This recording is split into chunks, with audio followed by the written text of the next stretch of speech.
Très chers internautes, salut à vous, bonsoir, chère humanité, merci d'être encore là, merci d'être au rendez-vous. Et j'espère que vous me comprenez par rapport au petit retard que j'accuse. Et vous savez que le corps peut aussi accuser une petite fatigue. Donc vous me comprenez et que le Seigneur vous bénisse pour votre parfaite compréhension. Alors chers internautes, je suis fier de vous, ça il faut le reconnaître, parce que c'est grâce à vos prières que jusque-là on continue cette bataille. Vous priez pour moi et vous ne m'avez jamais lâché. Je suis vraiment très reconnaissant vis-à-vis de vous et que Dieu vous arrose de sa bénédiction et bien donc incalculable. Alors donc chers internautes, vous savez qu'au cours de cette semaine, nous avons évoqué deux sujets compte tenu et bien donc de l'urgence que vous connaissez tous. J'ai été en déplacement, on m'a sollicité, je suis parti dans un cadre bien précis et donc ça nous a volé 2 jours, voilà, voilà des 5 jours habituels que vous connaissez. Donc on a finalement trouvé 2 thèmes sur lesquels on a épilogué. Donc comme vous le savez, c'est y a-t-il une différence entre le maître et l'époux? Et puis ça a été débattu par 2 fois. Et puis comme vous le savez, depuis hier, on a pris la vision de Patmos. Donc ça a été une seule fois débattu et nous sommes là donc pour la conclusion. Très chers internautes, j'ai voulu que vous sachiez que dans ce monde, le monde dans lequel nous vivons devrait être un monde de liberté, un monde où chacun est libre et bien donc d'exprimer sa foi. Chacun de nous est libre et bien donc de dire à son ami, de dire à son frère, à sa soeur, d'exprimer au monde ce qu'il ressent. Mais eh bien donc, malgré tout, il faut demeurer dans un bon esprit. Il ne faut pas venir là et vouloir imposer ce que tu crois à tout le monde. Il faut proposer. On propose simplement ce qu'on pense être juste. Voilà, on peut croire qu'on est dans la vérité et puis ne pas forcément dans la vérité. On peut aussi, quelqu'un peut vous taxer de faux et pourtant c'est vous qui êtes dans la vérité. Donc, il ne faudrait pas venir là et essayer de traumatiser les gens. Oui, je suis le seul. L'apôtre Diomadé Francis a croisé Dieu. À part lui, à personne. Si vous ne croyez pas au pasteur Diomadé Francis, si vous ne croyez pas à l'apôtre Diomadé Francis, vous êtes perdu. Votre modia, vous partez en enfer. Tout ça là, et bien donc, pour moi, je trouve ça superflu, inutile, c'est un faux esprit. Et bien donc, vous pouvez avoir une vérité. Et puis la vérité, l'esprit dans lequel vous distillez votre vérité, c'est un faux esprit. Alors, quelqu'un peut être dans l'erreur et puis avoir un bon esprit. Et il est dans l'erreur. Il ne sait même pas qu'il est dans l'erreur. Mais avec le bon esprit qui dégage, Dieu le comprend. Voilà, il ne faut pas être quelque part. Parce qu'aujourd'hui, le problème, c'est un problème de manque d'amour. Les gens qui n'ont pas la sémence de Dieu en eux, ils sont remplis de désamour. Ils ont une haine atroce depuis leur... avant qu'ils ne soient dans le sein de leur mère, ils étaient nés pour haïr. Donc même si il est dans une vérité, il a la haine. Il est dans la fausseté, il a la haine. Donc quelqu'un qui est né avant d'être dans le sein de sa mère, il avait le sang de Dieu en lui. Même s'il vient dans ce monde et qu'il est dans l'erreur quelque part, son bon esprit fera que Dieu aura pitié de lui. Voilà, parce que il va aimer tout le monde, même ses adversaires, il va les aimer, ses ennemis, il va toujours les aimer. Alors quand quelqu'un n'a pas l'esprit de Dieu en lui, même si vous défendez une vérité que vous n'avez pas l'amour, eh bien ça ne vous servira à rien. Vous êtes doté d'une haine qu'on ne peut juger, oui. Tellement que votre haine est montée, est trop, on ne sait même pas comment on va qualifier cette haine-là. Alors chers internautes, je vous prie que chacun de nous comprenne que la Bible que vous voyez là, il y a eu des individus, ce ne sont pas, excusez-moi beaucoup, des animaux qui sont venus présenter la Bible premièrement. La divinité de Jésus-Christ n'avait pas été présentée par des animaux. C'est Dieu qui les a oués, qui a oué ses disciples et puis ils sont venus. Mais de vous à moi, est-ce que les disciples sont venus? Est-ce que les gens étaient obligés de les croire? Les gens n'étaient pas obligés de croire à l'apôtre Paul, ni aux disciples de Jésus-Christ. D'autres n'ont pas cru, ils sont restés dans leur coin. Voilà, mais avec un bon esprit. Ils sont restés là, ils ont regardé les apôtres, ils n'ont pas insulté. Et puis vous allez voir que parmi eux, il y a certains qui ont été cléments envers les apôtres. Et ils ont dû peut-être donner un verre d'eau à l'un des apôtres. Et pour cela, Dieu va se souvenir d'eux. Dieu va les sauver. C'est clair. Donc on ne va pas venir là et puis dire à quelqu'un, mon frère, tu es dans telle religion, tu vas en enfer, tu es perdu, tu es un démon. Aucun de vous ne doit aller au ciel. Vous êtes perdu. Ou vous êtes assis là, aucun d'entre vous ne sera sauvé. Ça, c'est de l'arrogance. Moi, je n'appelle pas ça l'Esprit de Dieu. L'Esprit de Dieu n'est pas renégat. L'Esprit de Dieu n'est pas arrogant. L'Esprit de Dieu n'est pas vantard. L'Esprit de Dieu n'est pas orgueilleux. Oui, orgueilleux, oui. En d'autres termes, oui. Oui. Donc, bon, en fait, je ne sais pas comment encore le qualifier. Mais j'ai voulu prétentieux, voilà. Donc, l'Esprit de Dieu n'est pas prétentieux. Chacun de nous est libre. Vous allez voir un frère, il a sa croyance. Si vous trouvez qu'il n'est pas dans la vérité, vous venez tout doucement vous négocier. Ah, mon frère, mais comment tu vois que tu dis Raël et Jésus-Christ? Mais est-ce que c'est vrai? Mais quand vous allez, oh mon frère, salut, ça va un peu? Comment ça va? J'espère que ton Dieu est là, il prend soin de toi. Et puis vous causez comme ça. Puis un jour, il aura un fait marquant. Quelque chose va se passer de vous deux. Quelque chose va se produire. Puis le Dieu, parmi vous deux là, celui qui possède un vrai Dieu, et bien donc son Dieu va entrer en scène et puis produire un miracle. Vous allez voir que de vous deux, si c'est Raël qui est le chemin, vous allez voir que Raël va venir à votre rescousse. Raël va vous délivrer. Mais si c'est Jésus, vous allez voir que Jésus va faire quelque chose à l'élément de Raël et puis le Raélien est délivré. Mais vous n'allez pas commencer comme les Raéliens, on commence à l'insulter. Tu es le démon, tu es perdu. Qu'est-ce qui te révèle? Qu'est-ce qui te dit clairement que ce Raélien-là, au moment où il va devenir chrétien, toi tu ne vas pas aussi devenir Raélien. Donc quand il va devenir chrétien, il y a un esprit qui va descendre sur toi et puis tu t'en prends sa place. Donc il faut faire très très attention quand nous sommes dans le monde. Il va falloir qu'on réfléchisse en parlant. Il va falloir qu'on s'abandonne entre les mains de Dieu en parlant. Quand moi je viens ici sur la toile, je n'apporte pas mon message dans un faux esprit. Je ne viens pas dire au monde que Jésus-Christ est démon. Je n'ai jamais dit cela. Chaque fois je répète ça. J'ai toujours dit, oui, quand je lis ma Bible, Jésus-Christ est le chemin, la vérité et la vie. Maintenant, vous ne voulez pas. Les gens ne veulent pas qu'on parle du programme à venir. Le programme annoncé au cœur de l'Apocalypse, quand je rentre là, c'est une grâce que Dieu m'a faite. Je rentre là et il y a des choses que Dieu me fait comprendre. Voilà. Et puis j'explique ça, et bien donc j'explique. Et pour certaines personnes, c'est à ma façon. Mais pour moi, et bien donc, c'est à la façon de Dieu que j'explique la chose.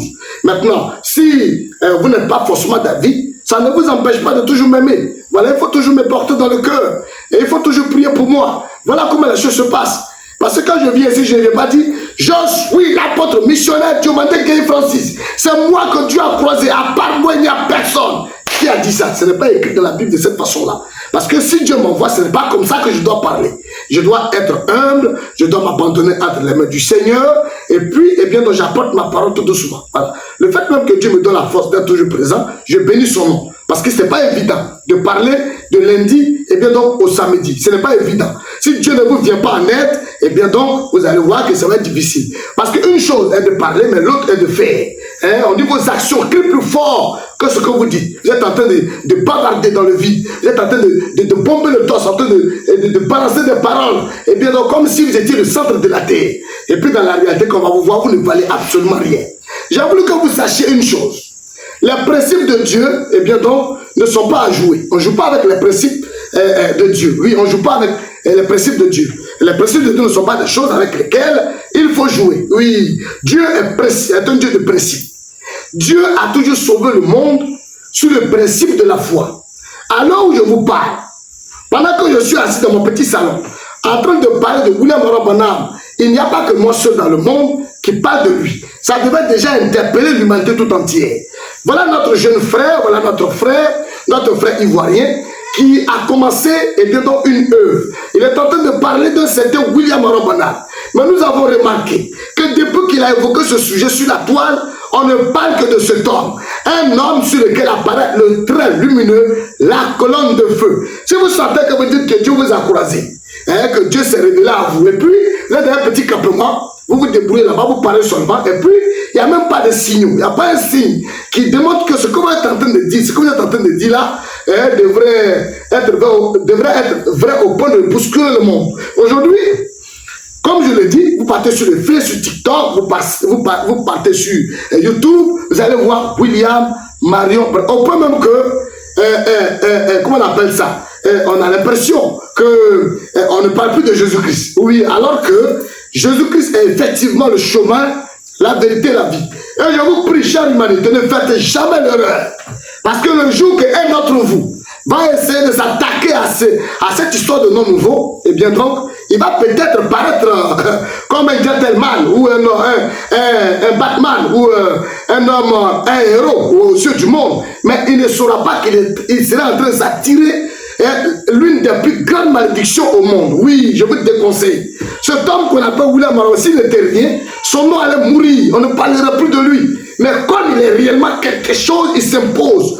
Et il va s'imposer jusqu'à ce que, oui, cette décision finale soit prise et que ce qui doit arriver, arrive. Donc, parce que quelque chose viendra. Et ça arrivera. Ça viendra. Oui, croyez-moi. Oui, cher internaute. Y a-t-il une différence entre le maître et l'époux? Oui, le maître, c'est Jésus-Christ. L'époux, c'est Jésus-Christ. Oh, cher internaute, c'est de ça qu'il est question. Alors, si quelqu'un vient là arrogamment, sur la toile, il n'y a que Branham seul. Il n'y a pas quelqu'un. Jésus ne peut rien faire. Jésus, c'est un démon. Jésus ne peut pas sauver l'homme. Il n'a rien compris, cher internaute. C'est moi qui vous le dis, il n'a rien saisi du programme de Dieu. Oui, cher internaute, il faut mettre toutes les chances de son côté. Un homme, tout être humain, sur cette terre, je vais le répéter encore une fois de plus cet après-midi, un être humain qui accorde de l'importance, qui accorde un grand respect au grand maître, appelé Jésus-Christ, ça dit déjà, eh bien donc, assez de bonheur. Oui, parce qu'il a emprunté un chemin correct. Maintenant, le problème c'est quoi? Aujourd'hui, tout le monde s'accroche à la première venue de Jésus. Mais en ce qui concerne son retour, eh bien, croyez-moi, tout le monde ne pourra pas y entrer. Tout le monde ne pourra pas y pénétrer. Tout le monde ne pourra pas saisir, croyez-moi, le retour de notre Seigneur Jésus-Christ. C'est de ça qu'il s'agit. Or, ce retour-là, c'est ce qui a été traité, eh bien donc, sur l'île de Patmos avec l'apôtre Jean. Dieu a montré tous les mystères. Comment les églises vont naître à la fin des temps. Comment quelqu'un peut être sérieux en train de prêcher Jésus. Oh, c'est un démon. Oui, c'est écrit dans la Bible. Oui, cher internaute. Quelqu'un va prêcher Jésus-Christ avec toute son énergie, la dernière énergie, mais il n'a jamais été fils de Dieu. Mais il a prêché Jésus et Jésus va lui dire, retire-toi de moi, ouvrier d'iniquité, je n'étais jamais connu. Oui, cher internaute, c'est de ça qu'il s'agit. Il ne faudrait pas venir là gradement croire que tu as le monopole de la parole, que tu es le centre de tout, que c'est toi qui maîtrises tout au point de jeter tout le monde en enfer. Faites très très attention, même si vous avez cru au Seigneur Jésus-Christ, faites très attention parce que son retour là, si vous ne maîtrisez rien dedans, calmez-vous, priez Dieu qu'il se révèle à vous. Vous allez être là doté de haine parce qu'une fois que la haine vous prend, ce n'est plus Dieu qui est en vous. Il faut que les gens, il faut que l'humanité sache ça. Oui, un homme rempli de Dieu, rempli de pitié, rempli d'amour, peu importe. C'est pourquoi nous aimons tout le monde. Oui, moi, et bien donc, l'enseignement que Dieu me donne, je n'ai pas d'adversaire en réalité. Même si vous m'haïssez, je vais toujours vous aimer, ça c'est clair. Mon devoir c'est de vous aimer, peu importe votre religion. Mon devoir c'est de vous aimer. Mais ce qui est malheureux, c'est que quand quelqu'un ne comprend ni rien dans une certaine chose, il y a des choses qui l'avancent. Branhamisme. J'ai fait pire que c'était parmi vous, oui. Je voulais broyer les branhamistes. Alors qu'en réalité, eh bien donc, ce Branham, c'était un être surnaturel. Un être important qui allait se faire parler de lui-même en ce temps de la fête. Et nous sommes en train de remarquer visiblement, oui, sur la toile, un peu partout, que c'est de lui qu'on parle. On parle de William Marron Branham. Parlons de William Marron Branham. Et nous parlons de lui. Oui, cher internaute. Jésus-Christ, le même hier, aujourd'hui et éternellement. Regardez un peu le programme de l'Apocalypse. Qui honnêtement parmi vous maîtrise l'Apocalypse? Qui est ce pasteur qui honnêtement peut maîtriser l'Apocalypse? Si vous êtes honnête, vous allez vous cacher quelque part, vous allez récupérer les brochures de William Branham. Vous allez lire, et pendant que vous êtes en train de lire les brochures de William Branham, les anges depuis le ciel vous regardent. Et maintenant, si dans votre programme, c'est votre argent qui vous intéresse, mais vous allez vivre sur cette terre pour combien de temps? Oui, cher internaute. Laisse-moi vous dire une chose. Si vous avez tous les trésors du monde, vous avez toutes les marques de véhicules dans ce monde, vous avez les grosses, oui, je veux dire, les grandes maisons, oui, les grandes bâtisses, vous avez tout. À supposer que toutes les maisons de Amsokro, c'est votre nom qui est là-dessus. Vous avez tout. Quand vous voulez manger, c'est un robot qui se déplace pour vous donner à manger. Quand vous voulez dormir, c'est un robot qui fait votre lit. Alors, tout ce que vous faites, et bien donc, tellement vous avez les moyens, et bien donc, finalement, c'est comme si vous ne fournissez plus d'efforts pour pouvoir vivre. Mais à un moment donné, vous allez trouver tout cela comme emmerdant, comme une charge, comme une souffrance, alors que vous ne faites pratiquement rien, vous avez tout. Mais vous allez vous en rendre compte que le fait de tout avoir est devenu encore une autre forme de souffrance. Alors cette terre ne peut procurer la garantie à personne, ni l'argent, ni les biens matériels, eh bien, ne peuvent nous donner de la sécurité, la sûreté, la joie. Chers internautes, il faut comprendre qu'un jour, on est appelé à partir. On quittera ce monde. C'est l'après ce monde, hein? C'est après ce monde que la bonne vie existe. Donc, si quelqu'un voudrait vivre, qu'il pense à la vie d'après cette vie. Si vous pensez à la vie d'après cette vie, alors vous avez le sens de ce que c'est que la vie. Si vous voulez vivre, alors vivez. Si vous voulez vivre, vivez. Ça veut dire vivez Dieu, vivez l'amour de Dieu, vivez la vie de Dieu, alors vous vivrez. Mais si vous vivez la vie de Satan, vous mourrez. Ça c'est clair. Parce que la vie de Satan, c'est la mort. Et la mort, on sait ce que Satan nous demande. Quand il nous demande de vivre, il nous demande de boire, et il nous demande de courir les femmes, il nous demande de nous jeter dans le monde, il nous demande, et bien donc d'aller quelque part, on va se vautrer dans le mal, se souiller, et bien donc voilà un peu la proposition qu'il nous fait. Mais quand Dieu, il vous voit dans cet état, il dit, mais mon fils, ne sois pas, mon enfant, ne sois pas découragé. Ce n'est pas parce que je t'ai vu dans cette situation que je vais t'abandonner. Ne sois pas découragé. Moi, je te tends la main. Oui, ne tiens pas compte de tout ça. Viens vers moi. Et moi, je vais te décharger de ton fardeau. C'est moi qui enlève la racine de vouloir faire n'importe quoi de ton âme et de ton cœur. Viens à moi, et bien donc je te donnerai du repos. Viens au Seigneur Jésus-Christ premièrement. Il te donnera du repos. Alors quand je vois nos bien-aimés frères qui ne peuvent pas comprendre que dans ce monde, il y a des gens qui n'ont pas encore connu qui est Jésus-Christ. Ils n'ont pas encore su qui est réellement Jésus-Christ. Ce n'est pas son retour qu'ils comprendront. Donc quand nous venons ici et que nous disons que Dieu s'est révélé à nous, il va falloir qu'on sache et bien donc faire les choses. Il va falloir qu'on fasse beaucoup attention. Parce qu'on va vouloir rendre un service à Christ et puis on sera en train de détruire le plan de Dieu. Ce ne serait pas correct. Alors quand je viens ici, eh bien je commence par la base. La base, c'est Jésus-Christ. Le chemin, la vérité, la vie. Et quand j'essaie de retourner en arrière, je montre que le même Jésus-Christ là, c'est le même qui était sous la loi. Oui. Et qui était incarné à Moïse. Oui. Et c'est lui qui a libéré le peuple qui était en captivité chez Pharaon. Et c'est lui qui a venu diviser la mer en deux. Et c'est le même parce que Moïse disait, le Seigneur l'Éternel suscitera d'entre vos frères un prophète comme moi dans Acte 3, verset 22. Alors, celui qui n'écoutera pas ce prophète sera exterminé du peuple. Chers internautes, laissez-moi vous dire une chose. Les temps sont finis. On n'a pas besoin forcément de mettre pression sur quelqu'un pour savoir qu'il y a quelque chose qui ne va pas. Autour de nous, nous ressentons un changement. Oui, car la détresse sera si grande qu'elle n'a point de parler depuis le commencement du monde et qu'il n'y en aura jamais. Et si ce jour n'était abrégé, personne ne sera sauvé. Mais à cause des élus, ces jours seront abrégés. Je crois que dans Matthieu 24, verset 21.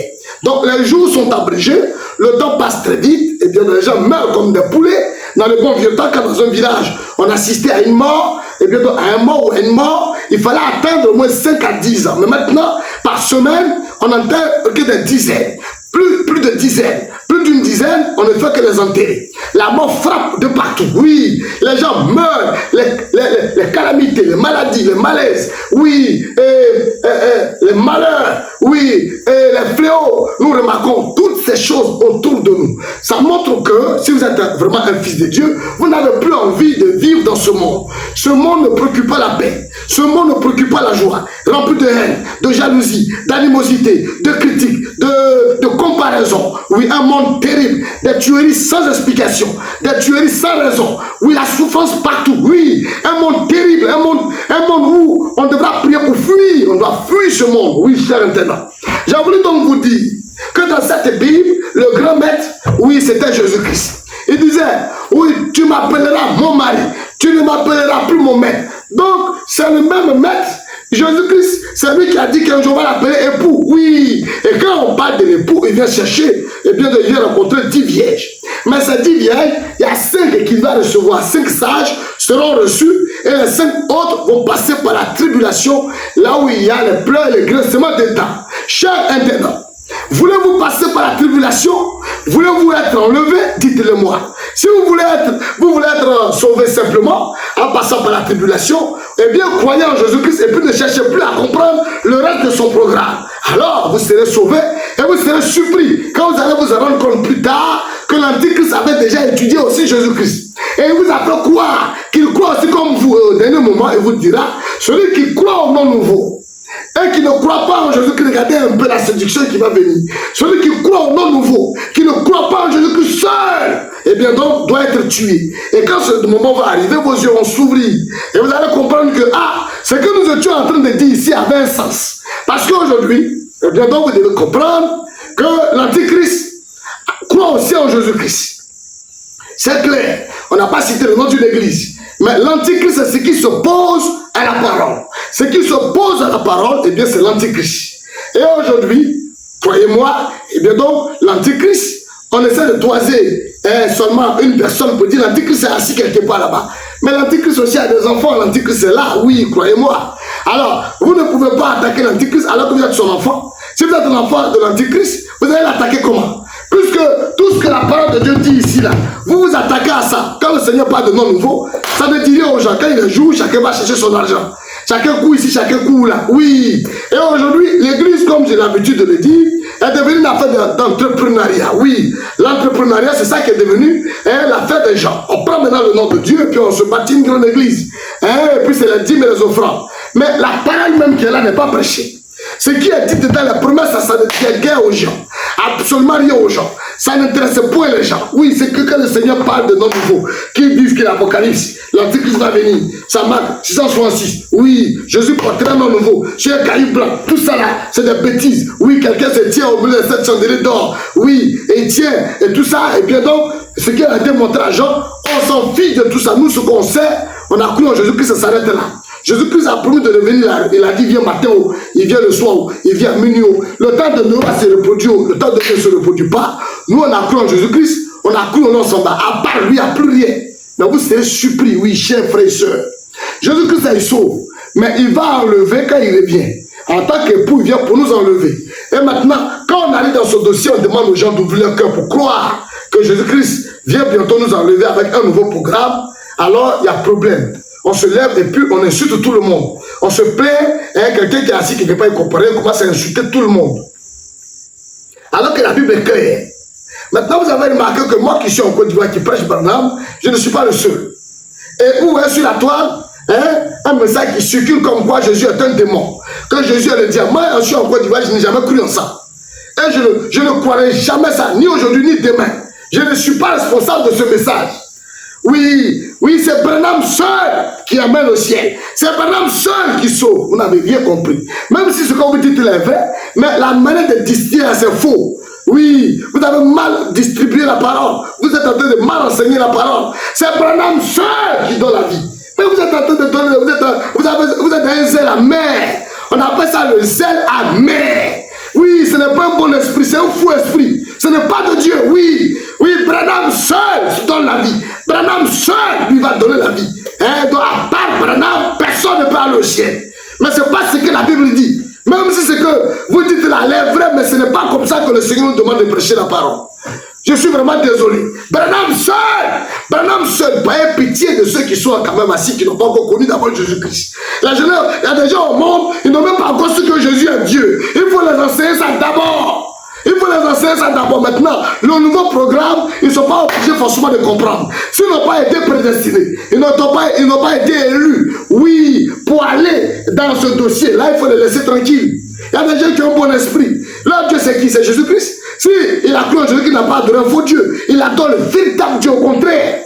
Si quelqu'un croit être inspiré et qu'il est en train d'adorer quelque chose, donc qu'il soit sûr que c'est le même Jésus qu'il est en train d'adorer dans une autre phase.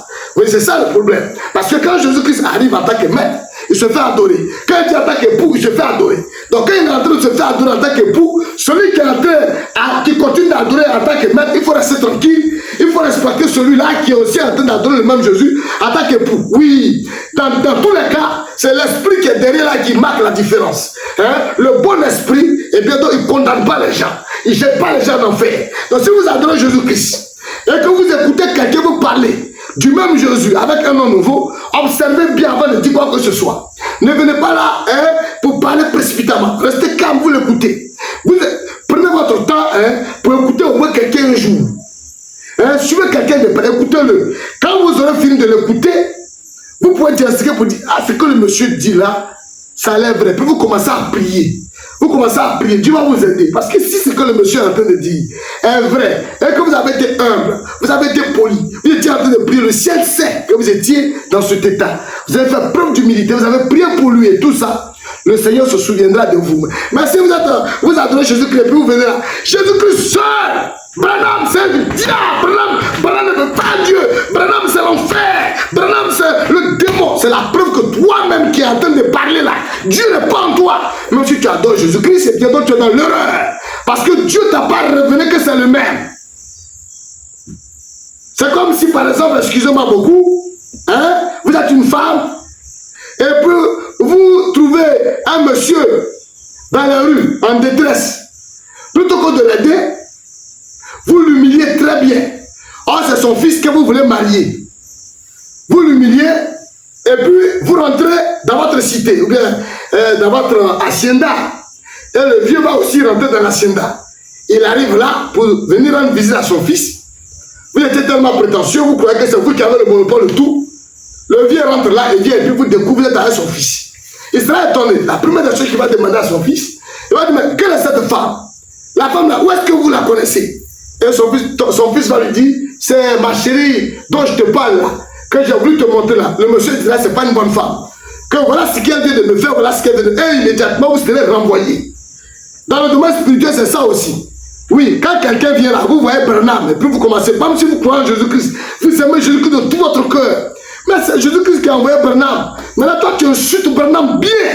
Branham, c'est un démon. Jésus-Christ seul. Au dernier moment, le Seigneur va dire, oui, tu m'as adoré, mais tu n'as pas eu mon discernement. Tu avais un fou esprit. Tu avais un zèle amer. Un zèle amer. C'est pourquoi, en croyant que Branham est le nom nouveau de Jésus, on ne va pas insulter Jésus-Christ le maître. C'est pas possible. Il n'y a même pas de différence entre les deux. Cher internaute, c'est le même. On dit c'est la même personne, mais c'est l'habit qui a changé. Ce sont les vêtements du salut. Le premier vêtement du salut, c'est Jésus-Christ, c'est la même personne. Le deuxième vêtement, eh bien, est trempé dans le sang. C'est William Branham. Et Dieu a montré tout ça à Jean sur l'île de Patmos. Et une porte était ouverte. Et il y avait l'ancienne porte. Jésus qui était là. On dit, vous n'avez pas renié mon nom, vous avez gardé ma parole, mais à cause de la tentation qui va venir prouver les habitants de la terre, il y aura donc une tribulation, et pour cela, il y a une porte qui est ouverte. Et c'est dans cette porte-là que le nom nouveau est dressé. Maintenant, ces choses qui sont au cœur de l'Apocalypse, vous ne savez rien, et puis c'est vous qui êtes prétentieux, qui insultez tout le monde. Vous jetez tout le monde en enfer, vous-même là, même l'orgueil même qui est en vous là, qui vous a mis cet orgueil-là, c'est le diable. Vous êtes en train de prêcher Jésus-Christ, mais vous êtes un agent du diable. On peut prêcher un vrai Dieu, puis être un agent du diable. Parce que l'agent du diable n'est pas amour. Vous pouvez voir quelqu'un, il est peut-être moniste, il est peut-être illuminati, il est peut-être féticheur, il est peut-être un sorcier, mais il est amour. Regardez-moi, je suis en train de dire quelque chose que vous n'allez pas peut-être comprendre. Regardez bien, son âme est amour, mais son corps est récupéré pour des choses qui n'ont rien à voir avec la parole. Le fait que son âme soit remplie d'amour, à un moment donné, Dieu va venir l'éprouver, puis Dieu l'enlève de là. Maintenant, toi, tu parles de la véritable parole. Le vrai chemin, mais tu n'as pas l'amour. Tu as la haine. Tu ne supportes pas le bien de ton prochain. Tu ne peux pas supporter quelqu'un qui est dans l'erreur. Donc, comme ta nature, eh bien, c'est la boue, même si tu es dans la vérité, il faut attraper même le pilier de l'église. Dieu va te prendre pour te faire sortir. Parce que ta nature ne correspond pas à la nature de Dieu. Tu seras obligé de sortir, même si tu es dans la vérité. Même si c'est la vraie doctrine qui amène au ciel. Mais comme dans ta nature, tu n'aimes pas l'homme, eh bien, tu es un haineux, Dieu va s'arranger à te faire quitter la vraie doctrine. Ça, c'est ce qui est clair, chère humanité. C'est ce que j'ai voulu que vous sachiez. Celui dont le sang ne correspond pas au sang de Dieu, même s'il est dans la vérité, il sortira de la vérité. Et celui dont le sang correspond au sang de Dieu, même s'il est dans l'erreur, Dieu va l'amener dans l'erreur pour l'amener dans la vérité. Ça, c'est clair. Et c'est pour ça que si ton frère est dans l'erreur, il faut rester tranquille. Il ne faut pas venir là blâmer les gens, insulter les gens. Il faut aimer tout le monde, rendre service à tout le monde. Ne faut aucun tri. Oui, il ne faut pas te je dis comme lui, là, il n'est pas de ma religion. On n'est pas du même bord. On ne croit pas la même chose. Lui, il croit ça. Oh, c'est un perdu, c'est un démon. Je ne veux même pas essayer de collaborer avec lui. Alors, en ayant cet esprit-là, et bien, croyez-moi, laissez-moi vous dire une chose. En ayant cet esprit en vous, et bien, vous êtes en train de démontrer que vous n'avez jamais été de Dieu. Alors, dans l'église, il y a des principes. Le Seigneur dit, ne dis pas salut à quelqu'un, et bien donc il se va, comment on appelle ça, adopter, qui se va prendre une doctrine pernicieuse. Le Seigneur le dit dans un cadre bien précis. Lorsque vous voyez un frère qui est avec nous, et puis on voit que son comportement est allergique à la parole, son comportement est bien en déphasage avec la parole. Plusieurs fois on l'avertit, plusieurs fois on lui dit ne fais pas ceci, ne fais pas ceci, il continue. Et sa manière de vivre dans le quartier sans tenir l'image de la parole. Il ne vit pas correctement la parole, on lui donne des avertissements.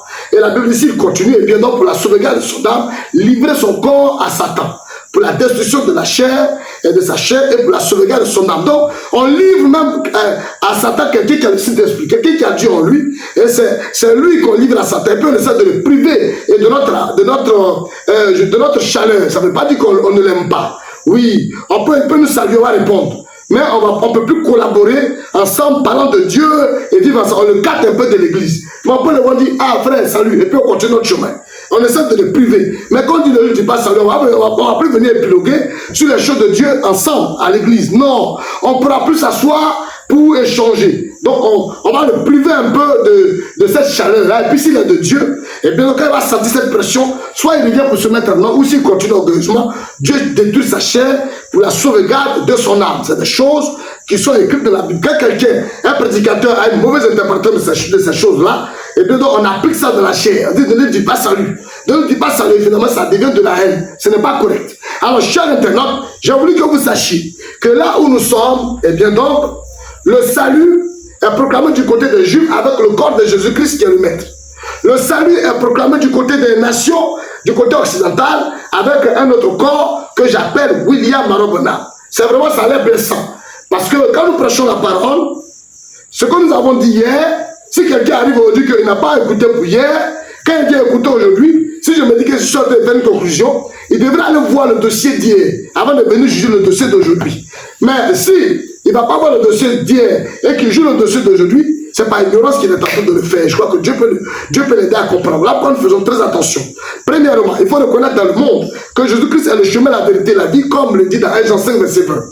Nous savons, comme c'est écrit dans 1 Jean 5, verset 20, nous savons aussi que le Fils de Dieu est venu, qui nous a donné l'intelligence pour connaître le véritable. Et nous sommes en son Fils Jésus-Christ. C'est lui qui est le Dieu véritable et la vie éternelle. Petits enfants, gardez-vous des idoles. Donc c'est ce Jésus-Christ qui est le chemin, la vérité, la vie, le Dieu véritable, qui a promis un nom nouveau dans l'Apocalypse 2:17. Que celui qui a des oreilles écoute ou entendre ce que l'Esprit des églises. À celui qui vaincra, je lui donnerai de la manne cachée. Et je lui donnerai caillou blanc sur lesquels est écrit un nom nouveau. Maintenant le diable dit non, il ne faudrait pas qu'on cite ce passage-là. Que ce n'est pas Jésus qui a dit ça. Alors que Jésus-Christ avait emmené Jean sur l'île de Patmos, il était en train de lui montrer son habit. Il était en train de lui montrer sa nouvelle manière de se vêtir. Et comment il allait venir, comment il était en train de s'expliquer, comment il était en train de se révéler à Jean sur l'île de Patmos. Il lui a révélé qu'il y avait un nom, le nom de Dieu sera connu, c'est Jésus-Christ. Et puis il y aura un autre nom qui sera une nouvelle porte ouverte. Donc cette porte sera ouverte. Alors si quelqu'un veut aller facilement dans l'enlèvement, qu'il ouvre la porte, qu'il entre par la porte qui est ouverte. Parce que cette nouvelle porte, la porte est un nom nouveau. Et ce nom nouveau ne sera pas donné au monde entier. Et puis Dieu pour nous aider est clair. Il dit, regardez le Seigneur de nouveau va se reproduire. Je vous le dis, il leur fera promptement justice. Dans Luc 18, verset 8. Mais lorsque le Fils de l'homme, la femme future, viendra, trouvera-t-il de la foi sur la terre?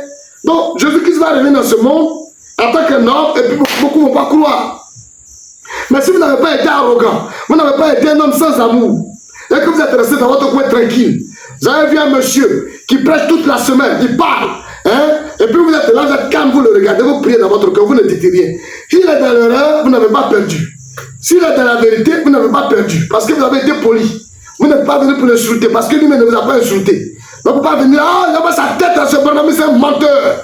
Mais là, si tu dis que c'est un menteur, et qu'au dernier moment, c'est lui qui disait la vérité, que ferais-tu? Tu seras coincé, ça c'est clair. Parce que tout ce qu'il dit, il prouve par la Bible. Tout ce qu'il dit, il prouve par la Bible.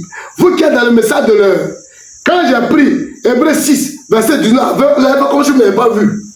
On dit là où Jésus est rentré comme précurseur. Or, dans la Bible, on n'a jamais vu un endroit où Jésus a été précurseur de Jean-Baptiste. C'est Jean-Baptiste qui a été précurseur de Jésus. Mais où on dit là où Jésus est entré comme précurseur, ça ne vous dit rien. Non, c'est ce prénom-là, croyez-moi, que le monde prend comme précurseur, c'est lui que Jésus, comme le dit comme c'est indiqué dans Hébreux 6, 19 à 20. Oui, on va pénétrer, on va aller au-delà du voile. Et c'est un voile. Et ce voile-là, parce que dans Apocalypse chapitre 1, on dit que quelqu'un était semblable à un fils d'homme et il était vêtu d'une longue robe, il y avait une ceinture dans la poitrine et il était au milieu de 7 chandeliers d'or.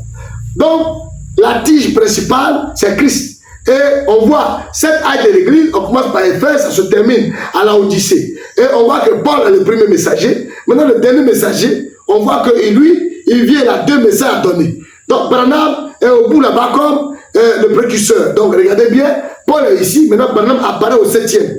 Donc, le même Branham qui apparaît au 7e là, on le divise en 2 et puis il vient au milieu de la tige. Il ne pas dire, il vient au milieu de 7 chandeliers d'or. Donc, celui qui se tient au milieu de 7, parce qu'il reçoit une nouvelle commission, donc il devient la tige. Et c'est à partir de la tige que les 7 étoiles sont communiquées. Donc, il tient les 7 étoiles dans sa main. Donc, ce William Branham là, d'après la Bible, parce qu'on dit Christ a remis, va remettre l'autorité à celui qui est Dieu et Père. Donc, celui qui est Dieu et Père, c'est celui-là, comme indiqué dans Daniel 7, 13 à 14, qui s'approche de l'ancien des jours pour récupérer le pouvoir. Et le 28 février 1963, nous avons vu ce signe qui est là, et ça a été l'investiture de William Branham le 28 février 1963. C'est ici que Branham pouvait dire, le nom de Jésus est tout aussi valable que le mien à présent. Écoutez ça, c'est des fils adoptés ou placés. Donc, cher internaute, si quelqu'un veut parler en parabole sur la toile, parler de la colonne de feu, parler mal de la colonne de feu, qui parle droit au but. Il faut partir droit au but, il ne faut pas parler de colonne devant, c'est pas qu'il y a la colonne de feu devant, et puis les autres sont derrière, que c'est l'ombre. Si c'est parce que vous avez peur, parce que si réellement vous êtes assez courageux, quand vous parlez de la colonne de feu, on ne sait pas de quelle colonne. Peut-être si c'est une colonne de feu imaginée par quelqu'un, on peut se comprendre. Mais si c'est de la colonne de feu que moi je suis en train de voir ici, là, c'est pas une fausse colonne de feu, ça c'est la colonne de feu authentique. Et quand ça vient sur les fils, ça vient l'âme de feu. Parce que nous, on n'est pas Christ, on n'est pas Dieu, on n'est pas Christ, c'est un grand C. Nous sommes des petits Christ, oui. La colonne de feu se pose sur nous en l'âme de feu, oui, c'est clair. Et c'est parce qu'on n'a pas les yeux pour voir. La colonne de feu accompagne chaque élu. Dieu peut permettre, mais l'orgueil, l'homme ne peut pas être orgueilleux. Une fois qu'on va mettre une petite lumière à côté de toi, tu deviens le centre de la terre. Tu vas vouloir qu'on prie en ton nom. Alors c'est faux. Donc moi je ne crois pas en ça. Alors cher internaute, le Dieu que nous servons, il s'appelle Jésus-Christ. Il a promis de revenir avec un nom nouveau en tant qu'époux. Donc il va venir en tant qu'époux, il va porter un nom nouveau. C'est simple, c'est pas compliqué. Mais il faut rester humble, il faut rester tranquille. Vous voyez les musulmans, laissez-les tranquilles. Vous voyez un catholique, laissez-le tranquille. Un protestant, laissez-le tranquille. Chrétien, prêchez votre parole. La révélation que vous avez là, prêchez. Même si on ne vous croit pas, prêchez. Et c'est ce que j'essaie de faire. Voilà, je ne suis pas là, puisque je ne suis pas le Christ, je ne suis pas Dieu. Je ne peux pas jeter les gens en enfer. Non, ma mission n'est pas ça. Mais ma mission, c'est de prêcher avec la parole. Vous pouvez être en train de défendre une doctrine, c'est vrai, hein, les gens savent que c'est vrai. Mais compte tenu du fait que le monde dans lequel nous vivons aujourd'hui est un monde sucré, oui. Oui, diaboliquement sucré. Oui, diaboliquement sucré. Donc, quelqu'un peut voir la vérité, mais il ne peut pas s'avancer dans la vérité. Il va regarder, il ne condamne pas, il est là. Et ces gens de personnes doivent donner un verre d'eau à l'un des plus petits. Oui. Faites du bien à tout le monde, cher frère. C'est la seule solution qui va vous rester. En état amour, même si vous êtes le plus ivrogne du maquis, oui, même si vous êtes la prostituée la plus dangereuse de la terre, si vous êtes amour, laissez-moi vous dire une chose, que dans votre âme, dans votre cœur, vous aimez l'homme, un jour Dieu va vous visiter, vous allez le rencontrer, et vous allez le recevoir, et Dieu vous donnera de la vie. Mais si vous êtes arrogant et arrogant, vous risquez d'être surpris. Oui, oui, cher internaute. C'est pour ça qu'il faut faire très, très, très attention. Je n'ai pas voulu être trop long, oui.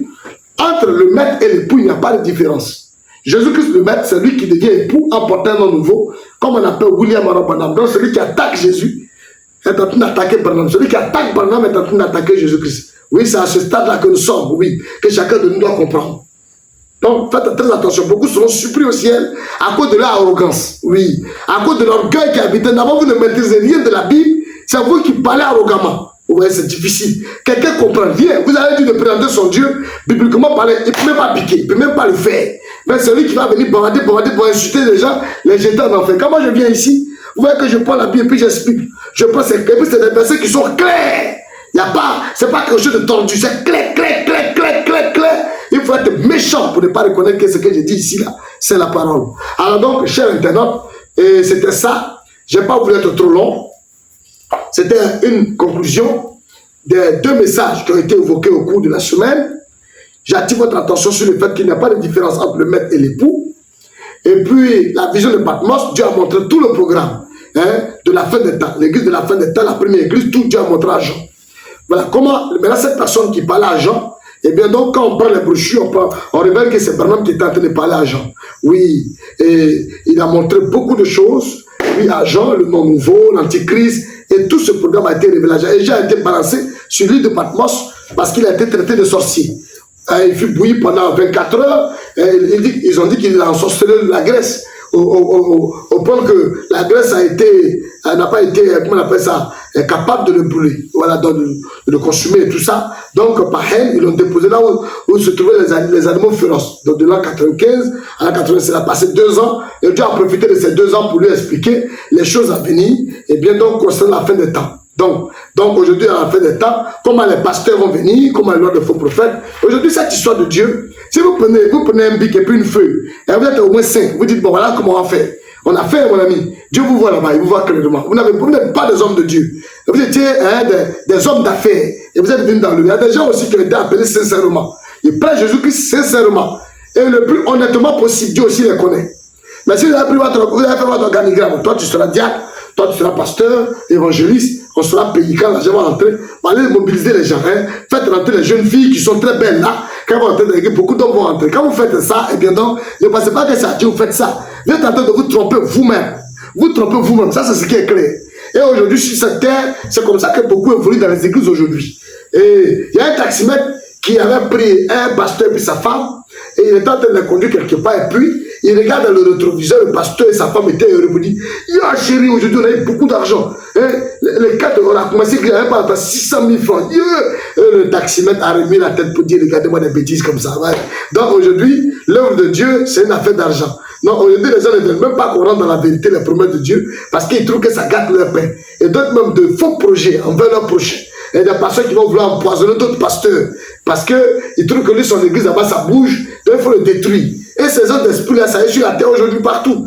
Que ce soit un peu partout dans le monde, cet esprit-là existe. Alors ces choses-là, on va rester dedans pour combien de temps? Si un homme a trop duré, c'est 80 ans. Et aujourd'hui, si on a trop de 80 ans, tu meurs, c'est fini. Mais quand tu meurs, tu continues de vivre. Et on va te montrer tout le film, ton film là. On va te dire, quand tu étais sur la tête, tu crois que tu étais éternel là, tout ce que tu faisais là-bas, là, voilà ça. Et puis tu seras étonné. Donc voilà, il faut rester humble. Il faut que chacun de nous reste calme. Oui. Il ne faut pas venir jeter tout le monde en enfer. Et Dieu a une expérience avec chacun d'entre nous. Oui. Que quelqu'un soit catholique, ce n'est pas vous qui l'avez envoyé sur la terre. Si vous dites que le catholique est dans l'erreur, prêchez votre vérité s'il est de Dieu. S'il est dans l'erreur, Dieu va l'aider à comprendre. Protestant pareil, chrétien reste pareil. Mais Branham, quand il vient, il attaque ce système-là. Mais les individus, ils ne s'attaquent pas à eux. Voilà, et c'est ça. Il faut que les gens soient honnêtes. Il faut qu'on vienne dire que c'est Branham qui a expliqué ces choses. Oui, dans le monde entier. Quand on voit un pasteur qui vient dans les rues, il commence à insulter les églises. C'est Branham qui dit, vous les catholiques, vous les assemblées de Dieu, vous les baptistes, je vous condamne, je condamne votre système. C'est Branham qui a dit ça. Mais vous allez voir dans le fond, il les met tous ceux qui sont dans l'église catholique. Il les met tous ceux qui sont dans l'église protestante. Il avait plein d'amis catholiques, il avait plein d'amis protestants, plein d'amis baptistes, plein d'amis assemblées de Dieu, plein d'amis pentecôtistes. Branham, il avait été ami à tout le monde. Et il n'est pas venu agresser les gens physiquement. Non, il ne l'a pas fait. C'est le système, voilà, qu'il s'en prenait. Donc aujourd'hui, si quelqu'un essaie d'imiter, peut-être qu'on lui a donné de l'argent, on ne sait pas, pour monter un coup, il insulte tout le monde, et puis on ne lui dit rien. Parce que moi, je m'en vais vous dire que si un vrai fils de Dieu se met à insulter les gens, vous allez voir ce qui va lui arriver. Insulter tout le monde comme ça, commencer à insulter les gens. Vous êtes du diable, mais Dieu qui est en haut voit tout. Un jour, nous allons tous quitter la terre. Ça, c'est clair. Non, le coup que Satan a préparé, là, Dieu là-bas, il le voit. C'est pas parce que Dieu ne voit rien. Sinon, n'imitez pas les choses, n'essayez pas d'imiter les choses. Cher internaute, n'allez pas imiter, oui. Oui, cher internaute. Nous, c'est Dieu qui nous dit de faire quelque chose, puis on fait. Si nous ne nous a pas dit de faire, on ne fait pas, oui. Cher internaute, c'est la vérité qui est là. Vous allez voir quelqu'un qui est là, il insulte tout le monde, vous savez qui l'a envoyé. Après, il va insulter, et puis quand les gens vont sortir, ils vont faire, et puis on va prendre des sanctions, on va prendre des mesures. Voilà comment le diable travaille aujourd'hui. Quelqu'un ne peut pas venir dans la rue, garde, mais il insulte tout le monde, et puis on ne lui dit rien. Si vous êtes un fils de Dieu, allez-y, faites ça, vous allez voir le délit qui sera fabriqué dans votre dos. Oui, mais ces choses, d'abord que ça cesse un jour. Parce qu'un jour, Dieu va appeler chacun. Dieu qui t'a créé là. Il t'a créé là. Il t'a donné combien d'années? 20 ans, 30 ans, 40 ans, 50 ans, 60 ans, 70 ans, 120 ans. Il y a des jeunes qui meurent à 20 ans, d'autres meurent à 21 ans, d'autres meurent à 25 ans, d'autres 30 ans, d'autres 50 ans, 60 ans. Mais ils ne sont pas morts, ils sont là. Parce que dans la Bible, Lazare et le riche, quand ils sont morts, ils sont en train de vivre. Ils sont là-bas. Et le riche, il négociait l'eau. Oui. Donc si votre plan, c'est de faire le mal, vous allez quitter la terre. Mais quand vous quittez là, vous arrivez là-bas, vous avez faim, vous avez soif. Pour ne pas manger, pour ne pas boire. Mais regardez la chose. Barnum dit, ne souhaitez pas l'enfer à votre pire ennemi. Il dit, vous voyez les barbelés là, vous mettez dans le fer, dans l'eau, dans du feu. Et puis vous prenez et vous attachez et vous tirez là-dessus. Et il dit, la douleur que cette personne va ressentir n'est rien à côté de la douleur de l'enfer. Donc, on ne peut pas venir souhaiter l'enfer à nos ennemis. Tu vas aller en enfer, au contraire, il faut prier pour ton ennemi. Je prie pour tous mes ennemis, même ceux qui veulent traiter de barnamistes, qui nous jettent en enfer. Je demande à Dieu d'avoir pitié de leur âme. Oui, d'ouvrir leurs yeux et de leur faire comprendre que l'évangile n'est pas comme ça. L'évangile, ce n'est pas la violence, ce n'est pas la haine, ce n'est pas la jalousie, ce n'est pas le mépris, c'est l'amour. Il faut vivre. Nos actions crient plus fort que ce qui sort de nos bouches. Nous sommes des hommes, Dieu en haut et nous sommes en bas. On est fait pour commettre des erreurs. C'est pour ça qu'il ne faut pas regarder à l'homme. Si tu regardes à l'homme, l'homme commettra une erreur, dit Branham. Si vous regardez à un homme, il commettra une erreur. Il ne faudrait pas croire en Dieu par personne interposée. Croyez en Dieu parce que vous l'aimez. Oui, et n'aimez pas aussi Dieu par crainte de l'enfer.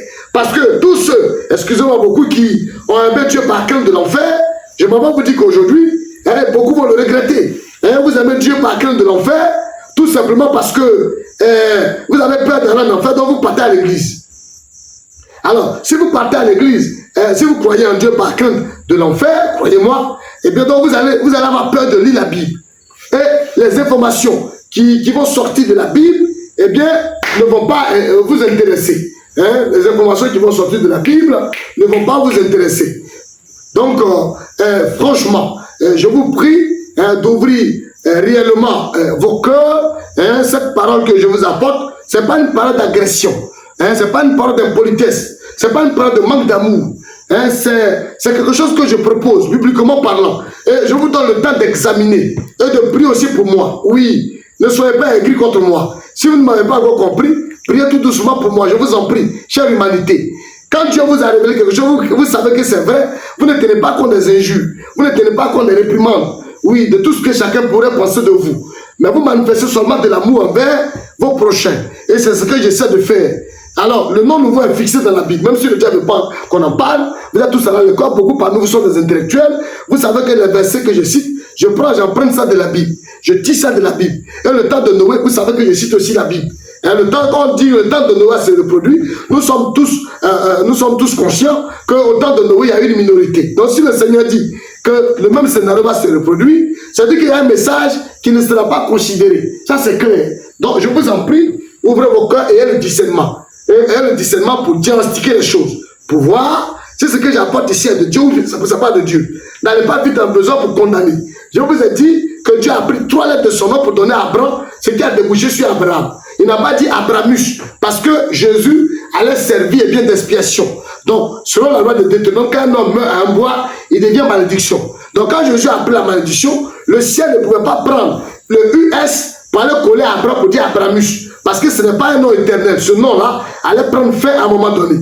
Mais le nom qui allait être éternel, c'est le nom qui allait recevoir le pouvoir. Et comme Christ donne l'autorité à celui qui est Dieu et Père, c'est ce Dieu et Père-là qui a donné 3 lettres de son nom à Abraham pour devenir Abraham. Puisque la Bible dit, il a appelé personne sur la terre votre Père, car c'est votre Père, celui qui est dans les cieux. Donc celui qu'on a appelé Père Abraham, c'était Dieu. En linguistique, quand on dit Abraham, le A va plonger au milieu pour devenir N. Si vous donnez Abraham à ceux qui ont fait linguistique, ils vont vous expliquer que c'est le nom de Branham qui a été fixé là comme ça. Père Abraham, aie pitié de nous. Aie pitié de moi. Père Branham, aie pitié de moi. Parce que Branham s'est fait escorter de 2 anges. Billy Graham et Oral Roberts. Il dit, Billy Graham et Oral Roberts, ce sont les 2 anges qui sont là à Sodome et Gomorrhe pour accompagner Elohim. Il dit, mais regardez, le 3e, prenez la lettre d'Abraham. Plutôt que de prendre mes lettres, prenez mon nom, mon nom, du moins la lettre de mon nom. Il dit, prenez la lettre d'Abraham. Donc Abraham, c'est Branham.